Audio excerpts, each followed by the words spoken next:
Ouh. Waouh. Oh là. Oh, ce générique. Oh putain, ouais, carrément, là, tu me fais peur, là. C'est peut-être sur les gens morts, non? C'est pas du tout dans les propositions que je t'ai faites. Ah oui, c'est vrai que tu m'avais fait des propositions. Bah, je changerai, pardon. Oh, Je putain. changerai. J'ai fait vite. On se croirait dans la grande Ah mince, librairie, là. le mec s'est fait chier à nous faire des propositions qui n'ont même pas été retenues. Mais non, mais il quoi. m'a fait des propositions il y a 3 semaines. Bon, Oh, Mais bah, bah, lui, t'avais ça. qu'à enregistrer la proposition qu'on Ah t'a ouais, donnée, non, merci. bordel? Oh, bon, nouvelle C'est saison. sympa, en plus. Oui, mais je changerai. Nouvelle saison, nouvelle chronique. Bye bye le faussement vrai. Bonjour la bibliothèque de Julien. Et en 2 mots. Julien, cher ami, est-ce que tu peux nous en dire plus? Oh là là, ouais, je ne t'en dirai pas plus contre ce générique que je n'ai pas choisi, qui m'a été imposé, Tu que m'emmerdes. tu changeras rapidement. Oui, je changerai, c'est bon. J'ai fait vite. Alors pourquoi cette Note ce que chronique t'as à faire. Et c'est fait. il a beaucoup de choses à corriger. Juste ça. Pourquoi Non. cette chronique parce qu'on on en parlait ensemble, hein, parce que Oui. c'est bien de se plonger dans les petites expressions comme ça qu'on emploie. On va essayer de les décrypter un peu plus souvent, mais surtout de comprendre leur signification et l'origine, puisque on sait souvent utiliser les expressions, ou pas d'ailleurs, mais C'est vrai. parfois sans savoir d'où elles viennent et ce qu'elles signifient exactement. Alors peut-être l'avez-vous fait hier, pardon. Moi perso j'ai travaillé tout le week-end, alors en ce jour de repos j'ai eu droit ce matin. Je parle bien sûr de la grasse matinée, la grasse mat comme on l'appelle.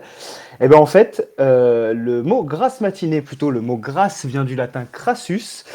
C'est très charmant, hein, bien sûr, Merci. qui veut dire gras, mais plutôt dans le sens épais.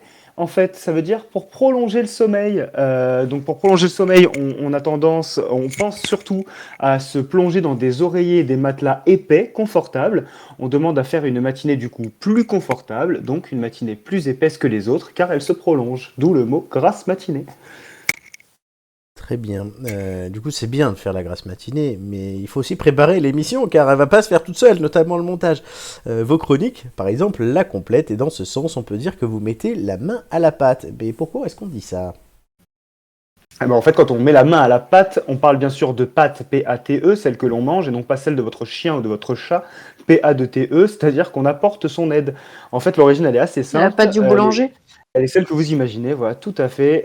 Amélie, bonne réponse. Depuis le XIIIe siècle, mettre la main à quelque chose, ça signifie agir, intervenir en faveur de quelque chose. On y a ajouté par la suite à la pâte, en référence à la pâte à pain que le boulanger doit longuement pétrir.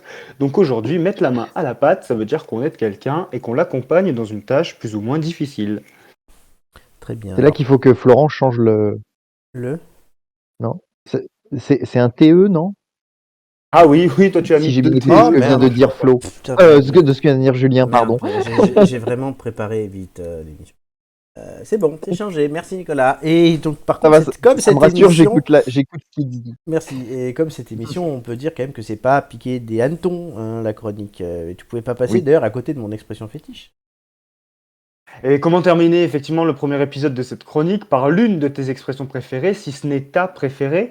On entend cette expression presque tous les jeudis soirs depuis 1 an et demi. Et bien en fait, pas piquer des hannetons, ça peut avoir différents sens, plus ou moins proches bien sûr. Pas piquer des hannetons peut signifier bien conservé, en bon état, ou alors quelque chose d'excellent et de réussi.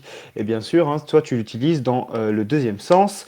En fait, le hanneton, c'est un insecte vorace et défavorablement connu des agriculteurs, car il peut ravager des cultures entières, notamment les céréales. Donc à partir du 19e siècle, lorsqu'un vêtement ou un meuble en bois était troué ou abîmé, on disait qu'il était piqué des hannetons.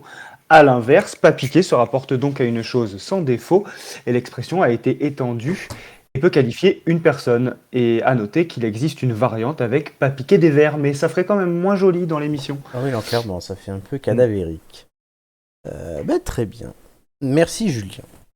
Voilà, Voilà, à votre service. c'est la première en 2 mots. Ça m'est à revenir.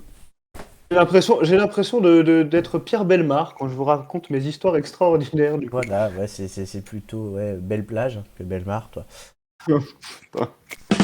Oh là là là là là là. Quoi, ça va?